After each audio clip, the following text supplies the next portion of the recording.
ঘরের মধ্যে প্রবেশ করে কোরআনের তিনটি আয়াত আপনার দ্বারা আমল হয় নাই। কয়টি? তিনটি আয়াত।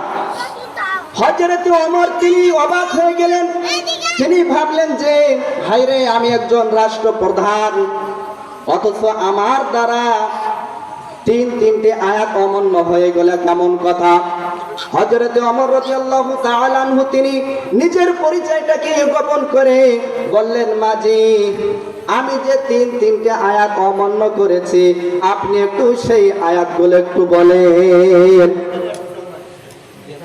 ওই মহিলা বলল, ওয়ালাইসাল বিররু বিআন তা'তুল বুয়ুতা মিন যুহুরিহা ওয়ালাকিন্নাল বিররা মান ইত্তাকা ওয়া'তুল বুয়ুতা মিন আবওয়াবিহা ওয়াত্তাকুল্লাহা লা'আল্লাকুম তুফলিহুন। জোরে বলুন আল্লাহু আকবার। সূরাতুল বাকারা 2 নম্বর পরে 8 নম্বর পৃষ্ঠার 189 নম্বর আয়াত। এটা রব্বে কারীম জানিয়েছেন যে ঘরের পিছন দরজা দিয়ে প্রবেশ করাটা এটা কল্যাণকর নাই। ঘরের পিছন দরজা দিয়ে প্রবেশ করাটা মঙ্গলময় নাই, কারণ ঘরের সামনের দিক থেকে প্রবেশ করাটা হচ্ছে কল্যাণকর। ওই মহিলা বলল, হে পথিক, আমার তো ঘরের দরজা রয়েছে, সামনের দরজা রয়েছে, সুতরাং সামনের দরজা থাকা সত্ত্বেও আপনি আমার পিছন দরজা ভেঙে ঘরের মধ্যে আপনি প্রবেশ করলেন। আপনি এবার বলুন, আপনি কি আয়াতের উপর আপনার কি আমল হয়েছে? হযরত ওমর তিনি অবাক হয়ে গেলেন। তিনি ভাবলেন, চাই রে, সত্যি তো আল্লাহ পাক এই আয়াতে বলেছে ঘরের পিছন দরজা দিয়ে প্রবেশ করাটা কল্যাণকর নাই, আর আমি তো তাই করেছি। আমাদের এলাকায় কি আছে এরকম যে ঘরের পিছন দরজা দিয়ে ভেঙে ঘরের মধ্যে প্রবেশ করা? এই প্রথা আমাদের দেশে নাই, কারণ প্রত্যেকটা ঘরের অল হয়ে গেছে। কথা বলুন ঠিক কি না? আগে এই সমস্যা ছিল, ঘরের মধ্যে কি হচ্ছে না হচ্ছে সবকিছু ঘরের পিছন দরজা দিয়ে দেখে ফেলতো। কথা বলেন ঠিক কি না? হযরত ওমর তিনি বললেন, মাজি, আমার 2 নম্বর আয়াতটা আপনি বলুন। ওই মহিলা তিনি বললেন, ইয়া আইয়ুহাল্লাযীনা আমানু লা তাদখুলু বুয়ুতান গায়রা বুয়ুতিকুম হাত্তা তাসতানিসু ওয়া তুসাল্লিমু আলা আহলিহা যালিকুম খায়রুল লাকুম লাআল্লাকুম তাযাক্কারুন। জোরে বলুন আল্লাহু আকবার। সূরাতুন নূর 18 নম্বর পরে 12 নম্বর পৃষ্ঠার 27 নম্বর আয়াত। এটা আল্লাহ রাব্বুল আলামিন তিনি জানিয়েছেন, হে মুমিনগণ, তোমরা তোমাদের নিজেদের ঘর ব্যতীত অন্য কারো ঘরের মধ্যে অনুমতি এবং সালাম বিনিময় ছাড়া তোমরা প্রবেশ করিও না। আল্লাহ রাব্বুল আলামিন এই আয়াতের মধ্যে 2টি নির্দেশ দিয়েছেন। কয়টি? 1 নম্বরে হচ্ছে ঘরওয়ালাদের কাছে অনুমতি নিতে হবে, 2 নম্বরে হচ্ছে সালাম বিনিময় করতে হবে, কিন্তু নিয়ম অনুযায়ী সালাম কিন্তু আগে আসে। কথা বলুন ঠিক কিনা? সালাম আগে আসে না? সালাম আগে দেবেন, আসসালামু আলাইকুম ইয়া আহলাল বাইত। বাড়ি থেকে যখন সালামের জবাব আসবে তখন আপনি অনুমতি নেবেন। নিয়ম অনুযায়ী কিন্তু সালামটা আগে আসে। কথা বলুন ঠিক কিনা? কিন্তু আল্লাহ রাব্বুল আলামিন এখানে ঘরের মালিকের কাছে অনুমতি নেওয়ার কথা আগে উল্লেখ করেছেন। কারণটা কি? কারণ আল্লাহ রাব্বুল আলামিন তিনি সবকিছু জানেন। কারণ ঘরের মধ্যে যে সমস্ত মহিলারা থাকে, কোন অবস্থা রয়েছে, কাপড়টা এলোমেলো থাকতে পারে, কাপড়টা এলোমেলো থাকতে পারে, কোন অবস্থায় আছে, এই জন্য ঘরের মধ্যে টপস করে না ঢোকার আল্লাহ রাব্বুল আলামিন অনুমতি দিয়েছেন।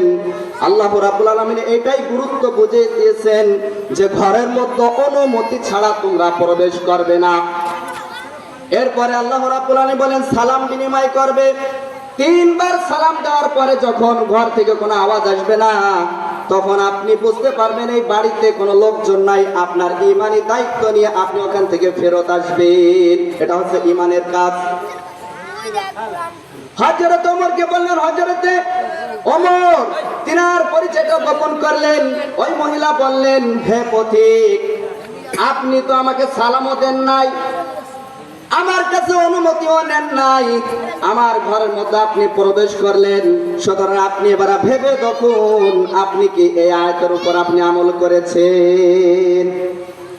হযরত ওমর তো তিনি অবাক, তিনি ভাবলেন সত্যি তো আল্লাহ রাব্বুল আলামিন এই আয়াতের মধ্যে তিনি বলতেছেন, এই আয়াতের মধ্যে তো অনুমতি নেওয়ার কথা রয়েছে, সালামের কথা রয়েছে। সুতরাং আমি তো সালামও দেই নাই, অনুমতিও নেই নাই। আমার রাতটাকে আমি চেক না দিতে পারি ঘরের পিছন দরজা দিয়ে আমি ঘরের মধ্যে প্রবেশ করেছি, কোনো জবাব নাই।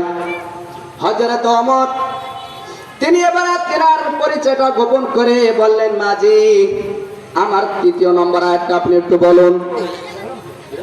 ওই মহিলা বললেন, ইয়া আইয়ুহাল্লাযীনা আমানু জুতানিবু কাসীরাম মিনায-যন্নি ইন্না বা'দায-যন্নি ইসমু ওয়া লা তাজাসসু। সূরাতুল হুজুরাত 26 নম্বর পারা 16 নম্বর পৃষ্ঠার 12 নম্বর আয়াত। আল্লাহ রাব্বুল আলামিন এই আয়াতের মধ্যে তিনি জানিয়েছেন, হে ঈমানদারগণ, তোমরা অনুমান ভিত্তিক অনুসরণ করিও না, অনুমান ভিত্তিক তোমরা কথা ধারণা করো না। কারণ অনুমানের কথা কখনো কখনো ভুল হয়ে যায়, আর এই কথাটি হলো গুনার অন্তর্ভুক্ত। ওই মহিলা বললে, হে পথিক, তুমি ধারণা করেছিলে যে আমি নাকি আমার উরুর উপরে কোন পুরুষকে শুয়ে আমি গান বলছি, তুমি তো এই ধারণা করেছিলে, এই জন্য তুমি তো আমার ঘরের মধ্যে বেড়া ভেঙে প্রবেশ করছো। অথচ এসব কোনো কিছুই না, আমি যে গান বলেছি আমার একটা অপরাধ হয়েছে, কোরআনে পাকের আমি একটা আয়াতকে আমি অমান্য করেছি, সেটি হলো ওয়ামিনান নাসি মাইয়াশতারি লাহওয়াল হাদিসি লিয়ুদিল্লা আন সাবিলিল্লাহি বিগাইরি ইলম ওয়া ইয়াত্তাখিযাহা হুজওয়া উলাইকা লাহুম আযাবুম মুহিন। জোরে বলুন আল্লাহু আকবার। সূরাতুল লুকমান 21 নম্বর পারা 10 নম্বর পৃষ্ঠার 6 নম্বর আয়াত। আল্লাহ রাব্বুল আলামিন এই আয়াতে কারিমায় গান বাদ্যকে একেবারে হারাম করেছেন। কি করেছে? এত সুস্পষ্ট দলিল থাকা সত্ত্বেও মানুষ বলে যে গান যে হারাম, তা কোরআন হাদিসে কোথায়? কথা বলে ঠিক কিনা? গান যারা শোনে তাদেরকে আমি দুই ভাবে বিভক্ত করা হয়েছে। আপনি জিজ্ঞাসা করবেন গান যারা শোনে যে আপনি গান শোনেন কেন, তখন তারা বলে যে গান শুনলে মন মানসিকতা ভালো থাকে। কথা বলেন ঠিক কিনা?